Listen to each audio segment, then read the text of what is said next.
जय हिंद साथियों। मैं संजीव कुमार स्वागत करता हूं आपका दी संजीव एजुकेशन के यूट्यूब चैनल पर।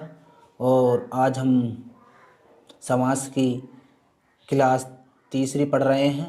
इससे पहले हम 2 क्लास पढ़ चुके हैं, जिसमें हमने समास विग्रह व समास के भेद या प्रकार में हमने 3 भेद पढ़ चुके हैं, जिसमें कि पहला अव्ययीभाव समास और दूसरा द्विगु, तीसरा द्वंद्व समास और द्वंद्व समास के भी प्रकार हम पढ़ चुके हैं।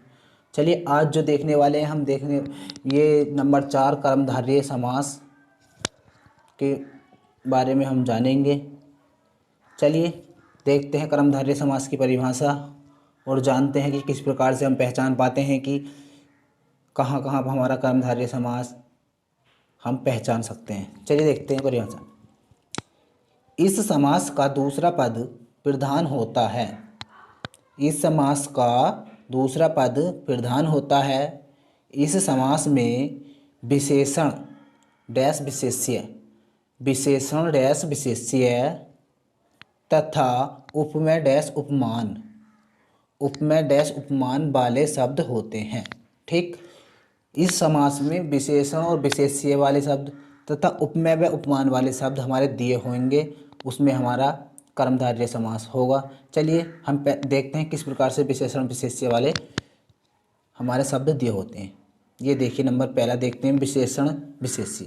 देखिए विशेषण हम उसे कहते हैं, विशेषण हम उसे कहते हैं जिसके द्वारा विशेषता बताई जाती है, ये जिससे विशेषता बताई जाती है।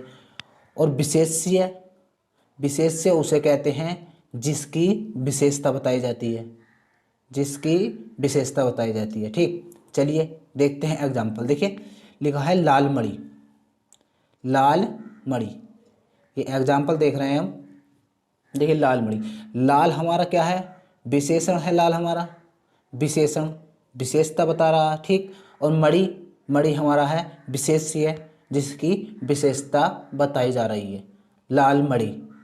ठीक, तो इसमें हमारा कर्मधारय समास हो जाएगा, लेकिन उसमें भी विशेषण विशेष्य वाला कर्मधारय समास होगा। ठीक, अब देखते हैं ये नीलकंठ। देखिए नील, नील मतलब नीला, कंठ मतलब गला, नीलकंठ। देखिए यहाँ शिव शंकर के लिए नहीं आया है, ये नीलकंठ मतलब नीले गले के लिए आया है। देखिए नीला, नीला हमारा यहाँ पर हो गया विशेषण और कंठ हो गया हमारा विशेष्य, क्योंकि कंठ गला, गले की यहाँ पर विशेषता बताई जा रही है। और नील, नील मतलब नीला, यहाँ पर यह है विशेषण है, नीले के द्वारा विशेषता बताई जा रही है। ठीक, देखिए महापुरुष, महा, देखिए इसमें महा, ये महान को दर्शाता है, महा, महान बोलते हैं ये महापुरुष, महान है जो पुरुष। ठीक, पुरुष जो हो गया ये हमारा हो गया विशेष्य, पुरुष की विशेषता बताई जा रही है। और महा, ये महान, ये विशेषण महान के द्वारा, महा के द्वारा ही हमारी पुरुष की विशेषता बताई जा रही है। देखिए महापुरुष, इसी प्रकार से और हो सकते हैं महात्मा, महात्मा। ठीक, और भी इसी प्रकार से हो सकते हैं। सही, अब देखते हैं परमानंद। देखिए परम, परम, और यहाँ पर हम इसे संधि विच्छेद करेंगे इसका, तो यहाँ निकलेगा आनंद। परम, परम क्या हो गया हमारा? ये इतना देखते हैं आप, परम। ठीक, परम हो गया हमारा विशेषण, क्योंकि ये हमारी विशेषता बता रहा है। और आनंद, ये आ इसमें से निकलेगा नंद, आनंद, आनंद, ये आनंद हमारा हो गया विशेष्य, इसकी विशेषता बताई जा रही है। परम आनंद का मतलब होता है आनंद से एक ऊपर की जो हमारा आनंद होता है वो परम आनंद। ठीक, ये पीताम्बर। देखिए पीत, यहाँ पर पीत जो है हमारा पीत, सिर्फ पीत को देखिएगा, ये हो गया हमारा विश्लेषण, सॉरी विशेषण। पीत हो गया हमारा विशेषण, मतलब इसके द्वारा हमारी विशेषता बताई जा रही है। ये पीत माने होता है हमारा पीला, ये हमारा संस्कृत का शब्द है। और अंबर, ठीक, पीताम्बर, अंबर, अंबर माने होता है वस्त्र। सही, पीताम्बर अर्थात पीले हैं जिसके वस्त्र। ठीक, इस प्रकार से तो यह भी हमारा, इसमें भी कर्मधारय समास हो जाएगा। देखिए महाकवि, महाकवि, देखिए महा दर्शा रहा है महान को। ठीक, और ये कवि की विशेषता बता रहा है। ये कवि क्या हो गया? विशेष्य, और ये हो गया हमारा विशेषण। मैंने ऊपर भी बताया था यहाँ पे महा दिया है पुरुष, महापुरुष। इसी प्रकार से महाकवि, महाकवि, महापुरुष, महात्मा, इसी प्रकार से अनेक शब्द हमारे मिल सकते हैं, उनमें हमारा कर्मधारय समास होता है। देखिए का पुरुष, का पुरुष। देखिए पुरुष हमारा हो गया विशेष्य है, क्योंकि पुरुष की विशेषता बताई जा रही है। और का मतलब कायर, यहाँ पर का से कायर से मतलब है, ठीक। कायर पुरुष, कायर पुरुष, तो कायर हमारा क्या हो गया विशेषण, अर्थात यह एक विशेषता बताई जा रही है कि कायर पुरुष, ठीक। ये लिखा है अधपका, ये यहाँ देखिएगा आप, अध मतलब आधा, पका मतलब पका हुआ, अधपका मतलब पूर्ण तरीके से यह है पका हुआ नहीं है, उसे बोलते हैं हम अधपका। ये भी हमारा पका जो होगा विशेष्य हो जाएगा और अध हमारा विशेषण हो जाएगा, ठीक। इसी प्रकार से हम आसानी से पहचान सकते हैं कि कर्मधारय समास में हमारा विशेषण व विशेष्य से संबंधित ये हमारे एग्जाम्पल दिए हैं, ठीक। अब देखते हैं हम नंबर दूसरा, उपमेय और उपमान। उपमेय और उपमान वाले शब्द जो कर्मधारय समास में हमारे होते हैं। चलिए देखिए नंबर 2 आ गया हमारा यहाँ पर, उपमेय या उपमेय और उपमान, ठीक। अब देखते हैं उपमेय उपमान की परिभाषा। देखिए जहाँ दो वस्तुओं की आपस में तुलना की जाती है, जिसकी तुलना की जाती है वह उपमेय होता है। ध्यान दीजिएगा, जिसकी तुलना की जा रही है वह क्या होगा उपमेय, जबकि जिससे तुलना की जाती है वह उपमान होता है। जिससे तुलना की जा रही है वह क्या होता है उपमान, और जिसकी तुलना की जा रही है वह क्या होता है उपमेय, ठीक। देखिएगा विग्रह करने पर मध्य में है जो व के समान आते हैं। देखिए विग्रह जब हम समास का विग्रह करेंगे, ठीक, तो हमारा है जो व के समान, ये दोनों शब्द हमारे इसमें आएंगे तो हम आसानी से पहचान पाएंगे कि हमारा इसमें कर्मधारय समास में उपमेय व उपमान का यह हमारा एग्जाम्पल या प्रश्न है, ठीक। चलिए अब देखते हैं इसके कुछ एग्जाम्पल। देखिए दिया है चरण कमल, कमल के समान चरण। देखिए इसमें के समान यहाँ पर हमारा दो शब्दों के बीच में आ रहा है, और मैंने बताया था कि जब दो शब्दों के बीच में के समान या है जो आता है तब हमारा उसमें उपमेय या उपमान कर्मधारय समास होता है। देखिए महापुरुष, महान है जो पुरुष, ठीक, महान है जो पुरुष, इसमें है जो आ रहा है हमारा। मृगनयन, मृग के समान नयन, इसमें के समान आ रहा है। लाल मणि, लाल है जो मणि, ये देखिएगा आप, इसमें है जो आ रहा है। वायु बेग, वायु के समान बेग, वायु के समान बेग, बेग होता है हमारा गति, ठीक। वायु के समान बेग, इसमें भी के समान आ रहा है। क्रोधाग्नि, क्रोध के समान अग्नि या अग्नि के समान क्रोध, इसमें भी के समान हमारा दो शब्दों के बीच में आ रहा है और बता रहा है कि दो शब्दों में तुलना हो रही है, कंपेयर हो रही है। देखिए दया सागर, सागर के समान दया, कहने का मतलब इतनी दया जो सागर के तरह हो, सागर के समान हो या सागर से तुलना की जा रही है, ठीक। तो यहाँ पर भी हमारा के समान दो शब्दों के बीच में आ रहा है, इसमें भी हमारा उपमेय उपमान कर्मधारय समास है, ठीक। इस प्रकार से हम आसानी से कर्मधारय समास को पहचान सकते हैं। चलिए देखते हैं अब नंबर 5 बहुव्रीहि समास और जानते हैं इसकी परिभाषा। देखिए इस समास का कोई भी पद प्रधान नहीं होता है, इस समास का कोई भी पद प्रधान नहीं होता है, बल्कि दोनों पद मिलकर किसी तीसरे पद की ओर संकेत करता है, बल्कि दोनों पद मिलकर किसी तीसरे पद की ओर संकेत करते हैं, यहाँ करते हैं होगा, ठीक, ये गलती से हो गया, करते हैं। देखिए कहा गया है कि इसमें कोई भी एक पद जो है कोई सा भी हमारा प्रधान नहीं होता, जबकि दोनों पद मिलकर के एक तीसरे पद की ओर संकेत करते हैं और बताते हैं कि वही पद हमारा प्रधान है, ठीक। चलिए देखते हैं उदाहरण और समझते हैं कि हम किस प्रकार से बहुव्रीहि समास को पहचान पाते हैं। देखिए दिया है लंबोदर, लंबोदर, देखिए लंबा है उदर जिसका, देखिए उदर, उदर क्या होता है हमारा, उदर होता है हमारा पेट, उदर होता है हमारा पेट। देखिए मैंने पहले भी कहा है जो शब्द जहाँ पर मिलता जाए उसे वहीं सीखते जाइए, शब्दों का ज्ञान होना बहुत ही ज़रूरी है हिंदी में, ठीक। देखते हैं लंबा है पेट या उदर जिसका, अर्थात गणेश। देखिए यहाँ पर हमारे दोनों पद, ये दो या दो से अधिक पद मिलकर हमारा ये तीसरे पद की ओर संकेत कर रहे हैं और बता रहे हैं कि ये तीसरा पद हमारा प्रधान है, तो यहाँ पर हमारा बहुव्रीहि समास हो जाएगा, ठीक। देखिए एक बात और बता दूं, बहुव्रीहि समास में अधिकांश हमारे देवी देवताओं को लिया गया है, अधिकांश देवी देवता आते हैं इसमें बहुव्रीहि समास में हमारे। सभी देवी देवता नहीं आते हैं, अधिकांश आते हैं। ठीक, चलिए देखते हैं 10 आनन। देखिए 10 हैं आनन जिसके, आनन होता है हमारा सिर। ठीक, 10 हैं आनन जिसके अर्थात रावण। देखिए तीसरा पद आ गया है हमारा, तीसरे पद की ओर संकेत कर रहा है अर्थात रावण। ठीक, देखिए चक्रपाणी, चक्रपाणी। देखिए चक्र है हाथ में जिसके, चक्र है हाथ में जिसके अर्थात विष्णु, अर्थात विष्णु। ये तीसरे पद हो गया हमारा। देखिए पंकज, कीचड़ में भी पैदा हो जो, कीचड़ में भी पैदा हो जो अर्थात कहने का मतलब ये है कि जो कीचड़ में भी पैदा हो सकता हो उसे कहते हैं कमल। देखिए पंकज को जब हम इसे तोड़ेंगे, संधि विच्छेदित करेंगे तो ये पंख प्लस अज निकलेगा, पंख प्लस अज। देखिए पंख होता हमारा कीचड़, इसी प्रकार से हम इसे अज होता कीचड़ में उगने वाला, तो पंकज कीचड़ में उगने वाला अर्थात कमल। सही लिखा है। अनहोनी, न होने वाली घटना, न होने वाली घटना अर्थात कोई विशेष घटना, कोई विशेष घटना, उसे ही तो बोलते हैं हम अनहोनी। देखिए निशाचर, रात में चरने वाला, रात में चरने वाला, या यहाँ पर रात की जगह हमारा निशा भी हो सकता है, निशा। देखिए रात, निशा जो पर्यायवाची है वो रात का पर्यायवाची होता। आप यहाँ देख सकते हैं रात का पर्यायवाची है हमारा निशा, निशा, रात्रि, अनेक। ठीक, यहाँ पर आप इसे लिख लीजिएगा ताकि आप यहीं पर इसे शब्द को सीख लें। सही, तो यहाँ पर मैंने रात लिख दिया है, यहाँ पर निशा भी होता तो भी कोई वो नहीं है, और रात हो तो भी। रात में चरने वाला अर्थात राक्षस।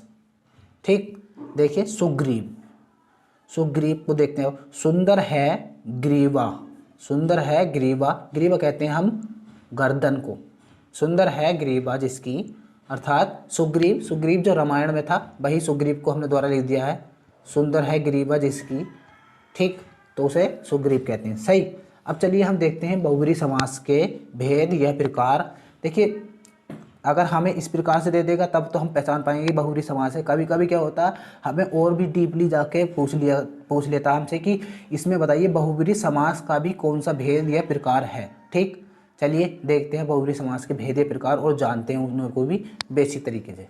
बहुब्रीहि समास के भेद या प्रकार, देखिए इसके निम्न 4 भेद या प्रकार होते हैं। बहुब्रीहि समास के निम्न 4 भेद या प्रकार होते हैं। देखिए कौन कौन से होते हैं। नंबर पहला है समानाधिकरण, समानाधिकरण।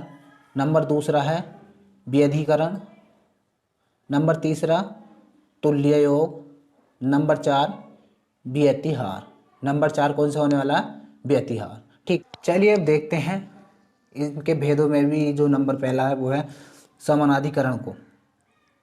नंबर पहला समानाधिकरण को देखते हैं और समझते हैं, परिभाषा जानते हैं इसकी। जब हम शब्दों का विग्रह करते हैं तो उनके बीच में कारक चिन्ह का, की, के आदि पाए जाते हैं, का, की, के आदि पाए जाते हैं कारक चिन्ह हमारे, जब हम शब्दों का विग्रह करते हैं तब। चलिए देखते हैं कि किस प्रकार से पाए जाते हैं और एग्जाम्पल देखते हैं, जानते हैं। देखिए उदाहरण देखते हैं, दिया है चतुर्भुज, 4 हैं भुजा जिसकी। देखिए जिसकी की कारक आ रहा है इसमें, 4 हैं भुजा जिसकी, 4 हैं भुजा जिसकी। देखिए त्रिनेत्र, त्रिनेत्र को देखते हैं, 3 नेत्र हैं जिसके, 3 नेत्र हैं जिसके, के आ रहा है इसमें कारक।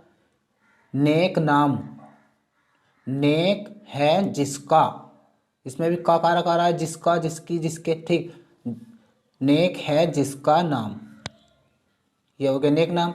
फिर हो गया मीठ बोला, मीठे हैं बोल जिसके, मीठे हैं बोल जिसके। इसमें भी हमारा जिसके में हमारा के कारक आ रहा है। इस प्रकार से हम आराम से हम पहचान पाएंगे कि हमारा यह बहुब्रीहि समास का नंबर पहला समानाधिकरण है। ठीक, चलिए अब हम देखते हैं बहुब्रीहि समास का भेद दूसरा, व्याधिकरण।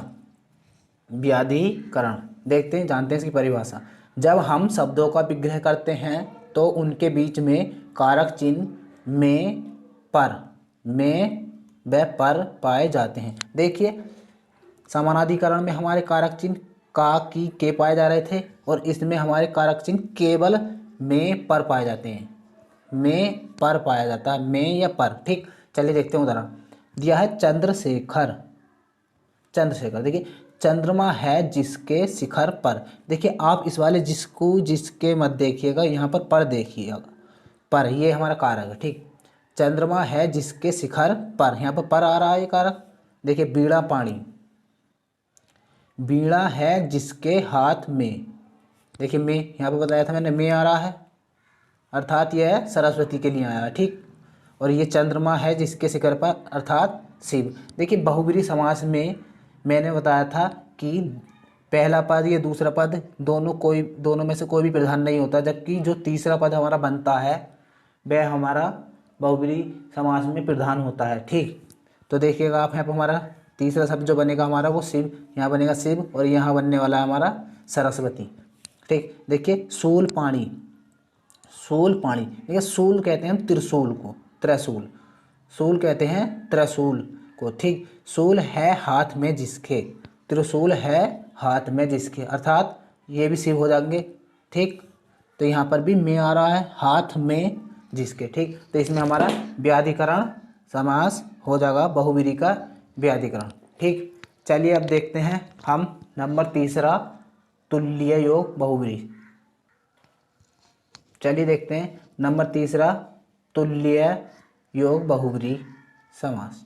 देखिए इस समास के शब्दों में पहला पद से, पहला पद से या सह होता है, पहला पद से या सह से होता है। ठीक, देखते हैं उदाहरण। देखिए सचेत, सचेत में हमारा से है, आप आसानी से पहचान सकते हैं कि हमारा तुल्य योग बहुब्रीहि है। देखिए इसमें सह परिवार, इसमें भी हमारा सह है, वैसे इसमें है भी छिपा होता है, सह परिवार होता है। देखिए सह शरीर, इसमें भी सह छिपा हुआ है हमारा। आप सिर्फ जो छिपा हुआ है उसे मत देखिएगा, जो हमारा लिखा है उसे देखिए। यहाँ पर सह, इस पर भी सह है, पहला पद इसमें भी सह है। देखिए सदह, इसमें भी सह आ रहा है। सबल, देखिए सहास, इसमें सह आ रहा है। ठीक, तो आप आसानी से पहचान सकते हैं कि इसमें हमारा तुल्य योग बहुब्रीहि समास है। चलिए अब देखते हैं बहुब्रीहि समास का भेद या प्रकार 4।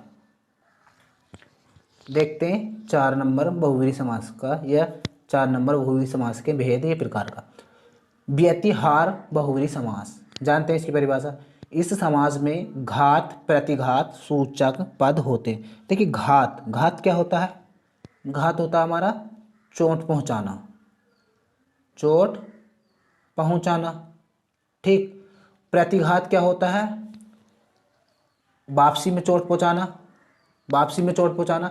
घात होता है चोट पहुंचाना, ठीक, नुकसान पहुंचाना। प्रतिघात होता है जो उसे चोट पहुंचा रहा है वो उसे और अधिक चोट पहुंचा रहा है या नुकसान पहुंचा रहा है, तो उसमें हमारा क्या होगा? व्यतिहार बहुब्रीहि समास होएगा। इस प्रकार से हम चेक करके पहचान सकते हैं कि किसमें हमारा व्यतिहार बहुब्रीहि समास है। देखते हैं उदाहरण और जानते हैं। देखिए बाता बाती, बाता बाती, देखिए यहाँ पर बोल इस तरीके से कह दूं यदि मैं कि वह बहुत, सॉरी, वहाँ पर बहुत तेज बाताबाती हो रही है, मतलब लड़ाई हो रही है, बाताबाती हो रही है। ठीक, या गाला गाली, गाला गाली हो रही है, गाला गाली भी चल जाएगा, ये गाला गाली हो रही है। प्रतिघात और घात यहाँ पे दिए हैं। ये धक्का मुक्की, देखिए धक्का मुक्की, उसने धक्का मारा, उसने मुक्का मारा, इस तरीके से। या फिर मुक्का मुक्की, उसने मुक्का मारा, उसने और वापस में प्रतिघात में बहुत तेज मुक्का मारा। ठीक, लाठा लाठी, उसने लाठी मारी, उसने और वापसी में तेजी से लाठी मारी। इस प्रकार के शब्द हमारे व्यतिहार बहुब्रीहि समास में दिए होते हैं। देखिए बहुब्रीहि समास में, देखिए यहाँ पर देखिएगा आप, बहुब्रीहि समास में मैं बताता हूँ। बहुब्रीहि समास में सबसे पहले हम क्या देखते हैं? जब हमारा कोई शब्द लिखा हुआ होता है तो सबसे पहले हम उसमें देखेंगे कि इसमें हमारा बहुब्रीहि समास है या नहीं है। यदि हमारा उसमें बहुब्रीहि समास है तब फिर हम उसके बहुब्रीहि समास के भेद या प्रकार में जाएंगे और उसमें देखेंगे कि इसमें हमारा बहुब्रीहि समास का कौन सा भेद या प्रकार है। लेकिन सबसे पहले हम बहुब्रीहि समास में यही चेक करेंगे, सबसे पहले हम किसी भी शब्द में यही चेक करेंगे कि इनमें हमारा कौन सा समास है। ठीक, अगर हमारा उसमें बहुब्रीहि समास है तो बहुब्रीहि समास तो हमने पहचान लिया, उसके बाद फिर हम बहुब्रीहि समास के भेद में जाएंगे कि कौन सा भेद है ये। ठीक, इसी प्रकार से यदि हमारा द्वंद्व समास है तब हम द्वंद्व समास पहले तो देखेंगे कौन सा समास है इस शब्द में। यदि हमारा पता चला कि हमारा द्वंद्व समास है, फिर उसके बाद हम द्वंद्व समास के भेद या प्रकार में जाएंगे और पहचानेंगे कि इसमें हमारा द्वंद्व समास का यह प्रकार है या यह भेद है। ठीक, इस प्रकार से पहचान करनी है। देखिए, समास में हम समास के 5 प्रकार या भेद को कवर कर चुके हैं, जिसमें पहला अव्ययीभाव समास, दूसरा द्विगु समास, तीसरा द्वंद्व समास, चौथा कर्मधारय समास और पांचवा बहुब्रीहि समास। और उन समासों के भी भेदों को भी हम अच्छी तरीके से कवर कर चुके हैं, समझ चुके हैं। ठीक, अब छठा नंबर जो पढ़ने जा रहे हैं वो हम पढ़ेंगे तत्पुरुष समास, जो हम नेक्स्ट वीडियो में पढ़ेंगे। यदि इन 5 समास में से जो हम पढ़ चुके हैं इनमें से आपको कहीं पर भी डाउट है तो आप कमेंट करके पूछ सकते हैं। मैं पूरी कोशिश करूँगा कि मैं रिप्लाई कर सकूं। और यदि आपको यह वीडियो पसंद आई हो तो हमारे चैनल को सब्सक्राइब कर लें और साइड में जो बेल आइकन है उसे प्रेस कर लें, ताकि आने वाली वीडियो का नोटिफिकेशन आपको मिल सके। तब तक के लिए जय हिंद।